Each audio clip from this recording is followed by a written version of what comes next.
संस्कृत में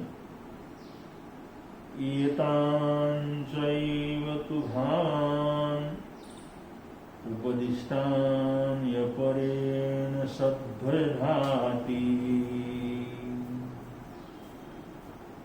छद्मस्थेन जिनेन वा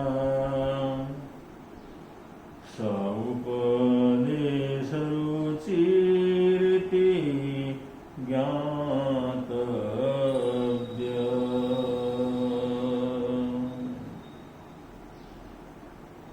स उपदेशरुचिरिति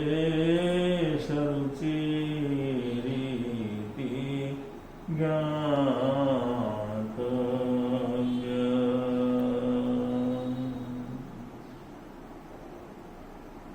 सम्यक दर्शन के भिन्न भिन्न मार्गों का 10 रुचियों के माध्यम से वर्णन किया जा रहा है। 10 तरह की रुचियां हैं, इच्छाएं हैं, उत्कंठाएं हैं। अगर ये उत्कंठाएं पैदा होती हैं, ये योगानुयोग ऐसा वातावरण मिलता है, ये 9 प्रकार के निमित्त मिलते हैं, 10 प्रकार के, और उनके संपर्क में आने से सत्य के प्रति अभिरुचि पैदा होती है, यथार्थ तक पहुंचने की भावना पैदा होती है, सत्य को जानने का संकल्प मन में पैदा होता है। तो इसी को अलग अलग रुचियों के रूप में यहाँ पर वर्णन किया है।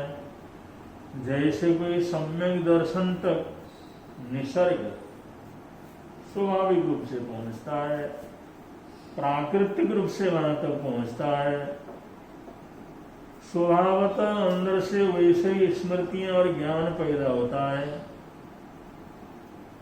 कर्मों का क्षय और क्षयोपशम होने से बिना गुरु की सहायता के भी जो सम्यक दर्शन तक पहुंचे उसको पहले नंबर का निसर्ग रुचि कहा गया है, और दूसरे नंबर की रुचि है उपदेश रुचि। और उपदेश 2 तरह के होते हैं, एक तो सर्वज्ञ उपदेश, एक छद्मस्त उपदेश। सर्वज्ञ का उपदेश होता है जो अनंत ज्ञानी है, अनंत दर्शन जिनके पास है, अनंत बलवीर्य है, अनंत सुख के अंदर पहुंचे हैं, जो अष्टगुणों के धारक हैं, महान प्रतिहारी के धारक हैं, केवल ज्ञान केवल दर्शन को जिन्होंने प्राप्त कर लिया है, ऐसे सर्वज्ञ सर्वदर्शी सर्वज्ञान के ज्ञाता ऐसी महान आत्माएं जो उपदेश देते हैं, उसको जो है वीतराग प्रवचन कहते हैं।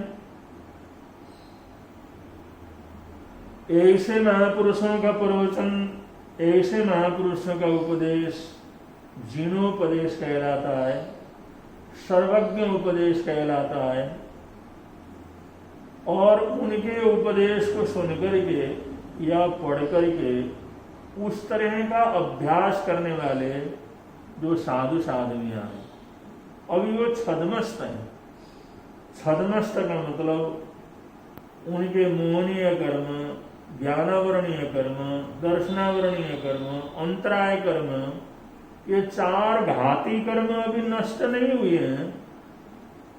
वो 8 ही कर्म के बीच में है, लेकिन बहुत से कर्म और कर्म का 6 पसम होने से, मोहनीय कर्म का 6 और 6 पसम होने से, ज्ञानावरण आदि कर्मों का 6 और 6 पसम होने से साधुचर्या में, उपाध्याय की चर्या में, आचार्य की चर्या में, एक महान साधकों की चर्या में जो विचरण करने वाले महापुरुष हैं, ऐसे महापुरुषों को छद्मस्त कहते हैं, क्योंकि अभी संपूर्ण ज्ञान को उन्होंने प्राप्त नहीं किया है।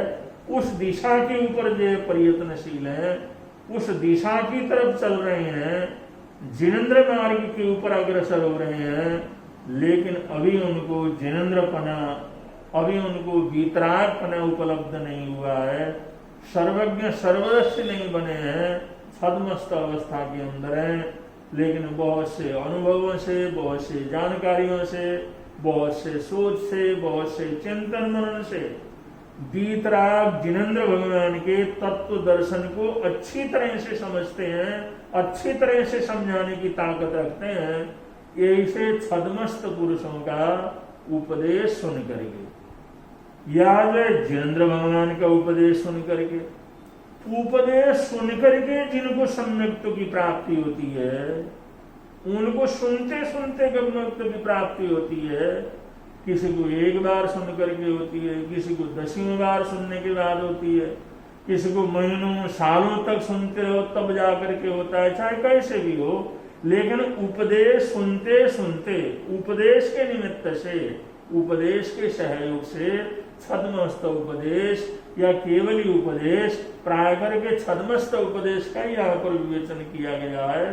छद्मस्त महापुरुषों के उस संदेश को सुनते सुनते सुनते, सत्संग करते, उपदेश सुनते सुनते जो सम्यक दर्शन में उपस्थित हो जाता है, उसको उपदेश रुचि सम्यक तो कह करके पुकारा जाता है।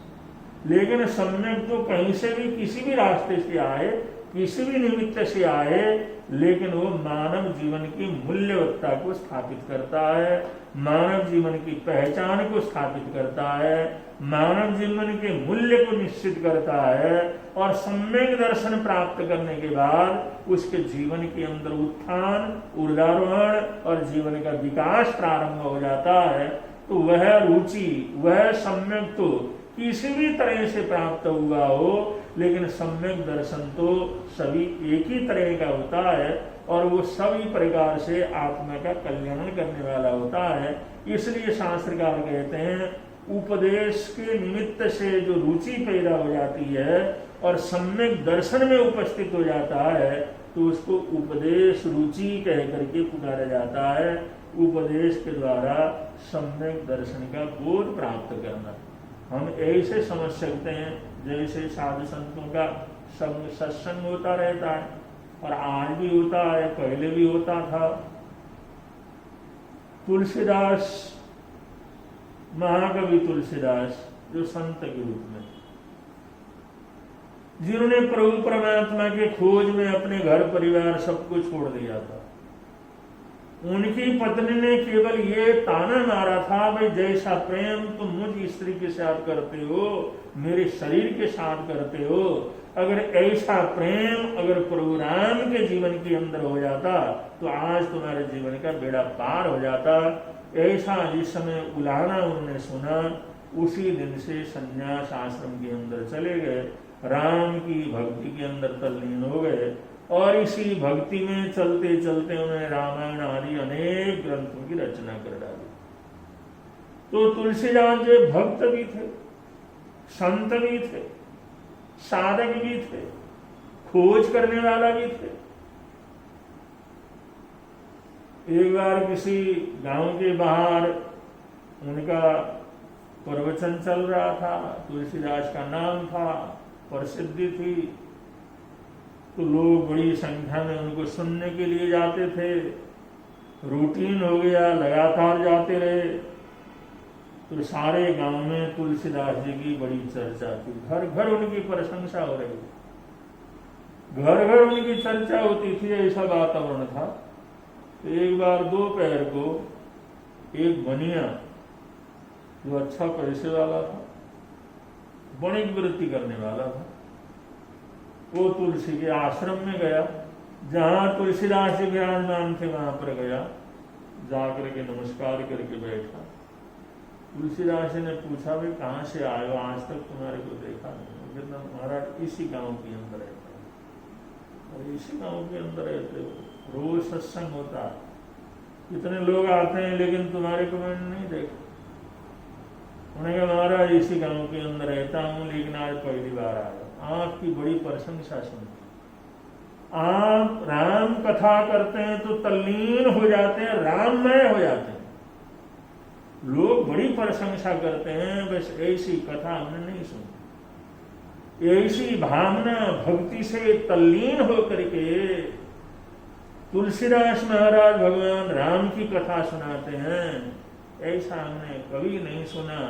ये बच्चे से बूढ़े सब लोग यही कहते हैं, और बहुत लोग ऐसा कहते हैं, वो जब तल्लीन होकर के राम कथा करते हैं तो उस समय तो हनुमान जी वहीं आकर के वहां आकर के बैठ जाते हैं, और वो भी राम कथा सुनने में तल्लीन हो जाते हैं। बहुत से चमत्कार हमने आपके सुने, और ऐसे सुना राम के भगत जो हुआ आते हैं तो राम भी आते होंगे। लोग कहते हैं जब तुलसीदास प्रवचन करते हैं तो उस समय तो देवी देवता राम और हनुमान सब आकर के उनके पास बैठ जाते हैं। ऐसी बड़ी बड़ी प्रशंसा हमने सुनी है, हमने पहले विश्वास नहीं होता, हम सोचते थे वह ऐसा कैसे हो सकता है, लेकिन आपकी प्रशंसा हमने सैकड़ों लोगों से सुना, बहुत लोगों से सुना, बड़े अनुभवियों से सुना, बहुत कुछ सुना, इतनी प्रशंसा सुनी।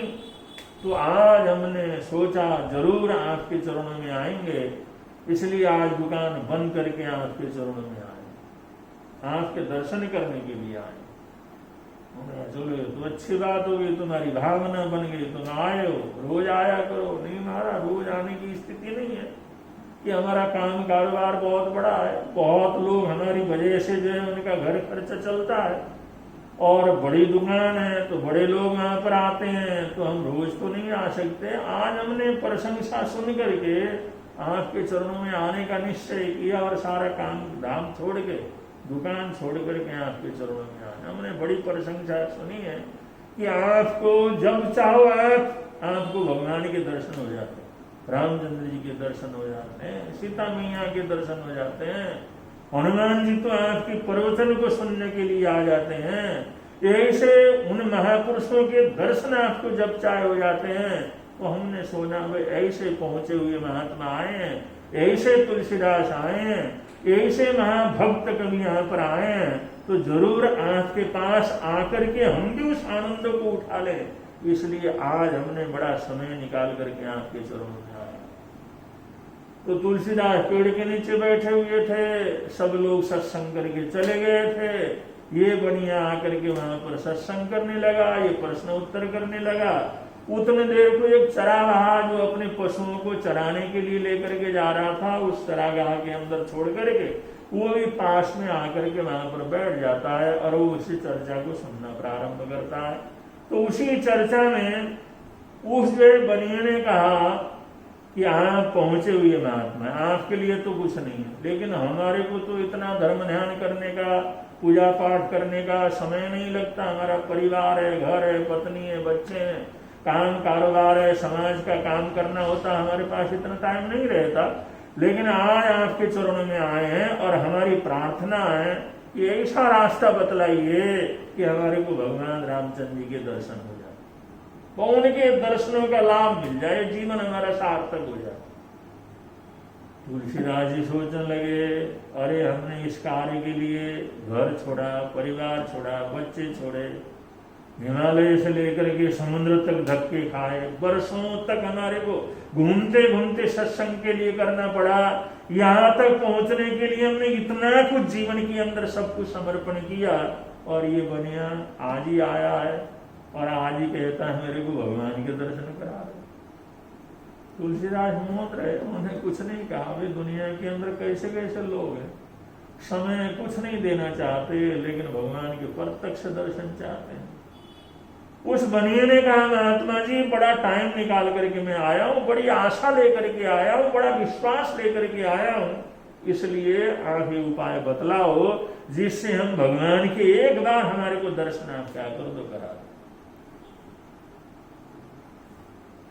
तुलसीदास ने कहा, भाई सत्संग सुबह होता है, रोज आया करो और भगवान रामचंद्र जी की माला वगैरह कर लिया करो।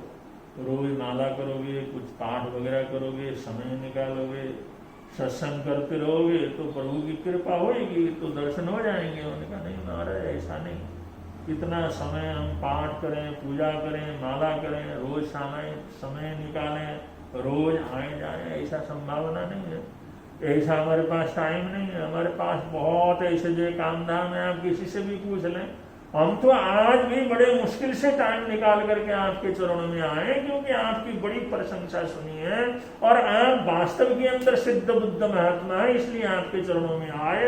बस हमारे को तो जैसे आपको भगवान के दर्शन होते हैं ऐसे एक बार हमारे को दर्शन करा दो। तुलसी सोचने लगे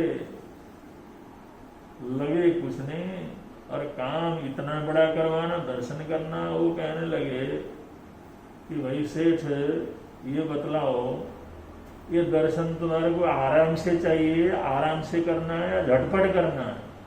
महाराज इतना आराम से करने का काम टाइम 15 दिन, 20 दिन, महीना, 6 महीना, ऐसा कुछ नहीं है। आज की आज हो जाए तो बहुत अच्छी बात है। उन्होंने कहा आज की आज करना है, उन्होंने कहा आज की आज ही करना है। अब ये सब बात वो जो चरा रहा था, वो चारक था, वो सुन रहा था बड़े ध्यान से, भाई ये पूछ रहा, और ये तुलसीदास बड़े आराम से उसको हर उसकी जिज्ञासा का सवाल का उसका समाधान कर रहे हैं। उसने आराम से सुन रहा था वो। तो उस समय जिस समय ये बात हुई, उस बनिए ने कहा, भाई मेरे को तो जल्दी से जल्दी आज के आज दर्शन करना। तो तुलसीदास ने कहा, ऐसा करो आज ही दर्शन हो जाएंगे, प्रत्यक्ष दर्शन हो जाएंगे तुम्हारे को। ऐसा करो, यहाँ से तुम बाजार में जाओ और बाजार में जाकर के वहां से दूधारी तलवार खरीदो। ऐसी तलवार जिसमें हाथ लगे, अंगुली लगे तो अंगुली कट जाए, ऐसी धारदार, अच्छी तरह से देखना, धारदार और दूधारी तलवार, दोनों तरफ दे उसकी धार हो, ऐसे तलवार को, जो बड़ा अच्छा ऐसा तीक्ष्ण तलवार हो, ऐसे तलवार को खरीदना जो मजबूत तलवार हो। वो तलवार को लेकर के, उसको लेकर के गंगा नदी के पार चले जाना। उन्होंने कहा फिर वहां पर एक आसन बिछा लेना, वहां पर थोड़ी देर बैठना और देखना, वहां पर एक वृक्ष है, वो वृक्ष पूरी तरह से उसकी शाखाएं फैली हुई है चारों तरफ, वो वृक्ष देखना, वहां पर बड़का वृक्ष है, फैला हुआ वृक्ष है, और उस वृक्ष में, उसके वृक्ष के नीचे जाना तुमने, और उस तलवार को वृक्ष के नीचे, एक शाखा के नीचे बड़ी मजबूती से उस तलवार को वहां पर गाड़ देना। ऐसा देखना, मजबूती से गाड़ना अच्छी तरह से, कोई ठोकर लगने पर हिले डुले नहीं, इधर उधर न हो। मैंने कहा ठीक है, मैं आज ही करता हूँ ये काम, आज ही करना है, आज ही तुमने जो अपनी इच्छा पूरी करना है तो आज ही करना। मैंने कहा ये तो मेरे को समझ में नहीं रहा भाई, ये सब कैसे दर्शन होता, मैं बता रहा हूँ। तो उन्होंने कहा जिस समय उस शाखा के नीचे उस तलवार को मजबूती से तुम गाड़ दो, तो गाड़ने के बाद उस पेड़ के ऊपर चढ़ जाना धीरे धीरे, और ठीक वहां पर जाना जहां पर नीचे तलवार गड़ी हुई है, उसके ऊपर जो शाखा है उस शाखा के ऊपर जाना तुमने, और शाखा के ऊपर जाकर के ऐसी कोशिश करना पैरों से उस शाखा को पकड़ने की कोशिश करना, और शाखा को पैर से पकड़ करके और सिर को नीचे करना, लटकाना। मैंने कहा जैसे चमगादड़ वगैरह लटकते हैं वैसा तुमने देखा है ना, ऐसे ही हाथ पैर से जो उस शाखा को पकड़ना और नीचे लटकना। और ये ध्यान रखना, अगर वहां से जिसे जैसे तुम्हारा सिर और नीचे तलवार बिल्कुल एक सीध में हो, वो तलवार की धार की सीध में तुम्हारा सिर हो, ऐसे लटकना पूरी तरह से ध्यान रख करके, और राम का एक बार नाम लेना, और वहां से उस शाखा को पैर से छोड़ देना, और ऐसा छोड़ना गिरो तो पूरा उस तलवार के नोक के ऊपर गिरो, इस तरह से हिसाब लगा करके गिरना, और तुम्हारे को आज के आज प्रभु के दर्शन हो जाएंगे। वो बढ़िया सोचने लगा, महाराज ये मरने का रास्ता बतला रहे हैं, भगवान के दर्शन का रास्ता बतला रहे हैं। तलवार लाना, वो भी मजबूत दुधारी तलवार, और उसके ऊपर जाकर के ऊपर से नंगे सिर गिरना। अरे महाराज ऐसे गिरेंगे, ऐसे तलवार में गिरेंगे तो मरेंगे, मर करके जब स्वर्ग में जाएंगे तब तो भगवान के दर्शन होंगे ही होंगे। हम तो यही रहते हुए दर्शन की बात कर रहे थे, आप तो मरने की बात कर रहे हो। ऐसा दर्शन तो हमने कैसे करना? उन्होंने कहा भाई तुम करो या न करो, तुम कहते थे आज के आज दर्शन करना है, तो आज के आज दर्शन करने का तो यही तरीका है। अगर ऐसे तलवार की धार के ऊपर सिर के बल गिरोगे तो आज के आज दर्शन हो जाएंगे। उसने तो चरण छुए, उन्होंने कहा महाराज ऐसा दर्शन मेरे को नहीं चाहिए, मैं जा रहा हूं। यहाँ से तो निकल गया। लेकिन उस पास में बैठा सुंदराज चरवा था, गांव का आदमी था, पशुओं को चराने वाला था, वो सोचने लगा, पूछने वाला वो सेठ धनवान आदमी, समझदार आदमी, और उसको बतलाने वाला ये तुलसीदास जो बिल्कुल एक भी झूठ नहीं बोलता जिंदगी में, ये सच्चा आदमी। अब इसने उपाय बतलाया है, तरीका बतलाया, तो ये तो गलत नहीं हो सकता। इसने जो भगवान के दर्शन का तरीका बतलाया तो किसी भी कीमत के ऊपर गलत नहीं हो सकता, क्योंकि ये आदमी, ये तुलसी कभी जिंदगी के अंदर झूठ नहीं बोल सकता, ये सच्चा साधु है। मौका आया है, चांस आया है, सुनने का मौका मिला है, तो चलो अपना दर्शन कर लेते हैं। वो पशु भूल गया, बकरियां भूल गया, भेड़े भूल गया, गाय भूल गया, चरागाह ये भूल गया, और वहां से निकला, और वहां से निकल करके वो बाजार में गया, और जाकर के ऐसी लंबी चौड़ी तलवार उसने खरीद ली। और उन्होंने कहा भाई, चरागाह को पूछा भाई ऐसी महंगी तलवार क्यों खरीद रहे? उन्होंने कहा मेरे को चाहिए। उसको खरीद करके लाया, और जैसे बतलाया था गंगा पार करके गया, उस पेड़ को ढूंढा। उस पेड़ को ढूंढने के बाद बतला, इसी पेड़ का जिक्र कर रहे थे तुलसीदास, उस पेड़ के नीचे ले जा करके उसने वो तलवार को गाड़ा, और गाड़ करके उसने ऊपर शाखा के ऊपर चढ़ा, पैरों से उसने शाखा को पकड़ा और नीचे सिर से लटक गया, और देखा तो यहाँ से गिरूंगा तो सीधा तलवार के ऊपर गिरूंगा। और उसने कहा कि हे भगवान, हे प्रभु राम, जैसा उस तुलसी ने बतलाया है, आपके दर्शन के लिए वही कर रहा हूं, दर्शन आप जरूर क्या कर देना। राम का नाम लेते लेते जैसे पैर छोड़ दिया, उसने छोड़ दिया, वो तलवार के ऊपर गिरता उससे पहले पहले राम ने आकर के एकदम उसको जो है अपने गोद में ले लिया।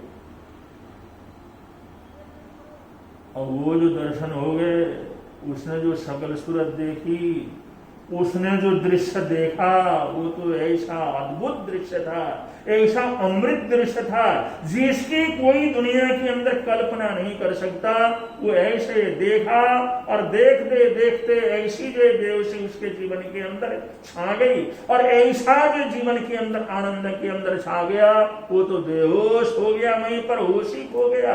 और जिस समय उसको होश आया तो नीचे आराम से बैठा हुआ था, वो आनंद की अनुभूति हो रही थी, आनंद मंगल हो रहा था। और जो दृश्य उसके आंखों में बैठ गया था, जो परमात्मा की मूर्त बैठ गई थी, जिस परमात्मा स्वरूप ने उसको बचाया था, उसको गोद में लिया था। अरे राम का नाम लेते हुए तू मर रहा, मरने की बात सोच रहा है, राम का नाम लेते हुए।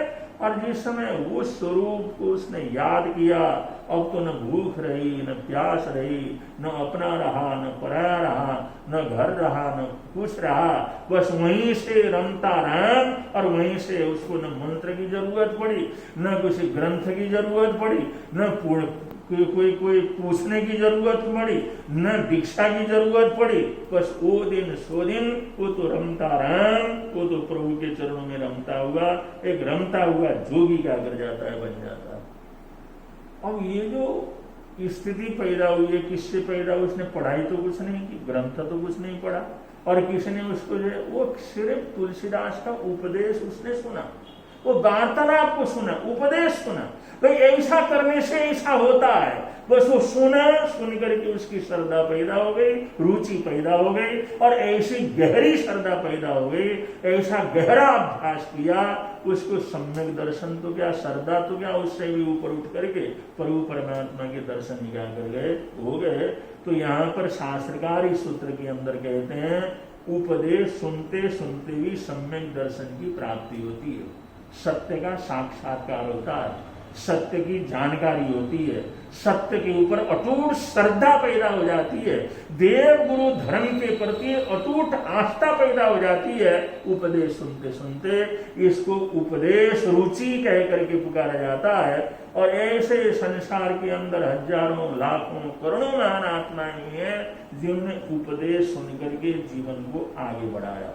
किसी भी संत का जीवन आप पढ़ो, किसी भी संत के जीवन की जिज्ञासा को पूछा आपको कैसे लगन लगी, तो उसमें 100 में से 90 संत ऐसे बोलेंगे, 95 संत ऐसे बोलेंगे, भाई हमने गुरु की वाणी सुनी, अमृत महात्मा की वाणी सुनी, वहां पर उपदेश सुना, वहां पर संदेश सुना, वहां पर सत्संग किया, वो उपदेश सुना तो हमारे जीवन के अंदर वैराग्य का लाभ हुआ और हमने आगे चल करके दीक्षा अंगीकार करी, इस साधना पथ के ऊपर चल रहे हैं। तो दुनिया के अंदर सबसे ज्यादा सम्यक दर्शन की प्राप्ति उन लोगों को होता है जिन्होंने उपदेश रुचि के द्वारा क्या किया हो, प्राप्त किया हो। बहुत ऐसे महापुरुष हैं संसार के अंदर जो जीवन की ऊंचाई के ऊपर विचरण करते हैं, उनके जीवन गाथाओं को हम सुनते हैं, पढ़ते हैं, तो ये पता लगता उसमें ज्यादा से ज्यादा संख्या उन लोगों की होती है जो उपदेश रुचि के द्वारा उपदेश सुनते सुनते सम्यक दर्शन का साक्षात्कार हुआ, सम्यक दर्शन की तरफ पहुंच गए, सत्य के तह तक पहुंच गए, उस सत्य के लिए सबको समर्पण करने की भावना पैदा हो गई, अटूट श्रद्धा हो गई, उस पथ के ऊपर चल पड़े। इस प्रकार उपदेश रुचि इस संसार के अंदर सबसे ज्यादा प्रसिद्ध जो है वो मार्ग है, जिस मार्ग के ऊपर चल करके लोगों ने अपने जीवन के उस लक्ष्य को प्राप्त करने का प्रयत्न किया है और उसके अंदर सफलता प्राप्त की है। आगे किस किस तरह के ये मार्ग बतलाए गए हैं और किस किस तरह का संदेश उपदेश आगे चलता है, ये समय आने पर आप लोगों को बतलाएंगे। और आज उपदेश रुचि सम्यक्त्व का सामान्य रूप से वर्णन करते हुए आज के विषय को यहाँ पर विराम देते हैं। बोलिए भगवान महावीर स्वामी की जय।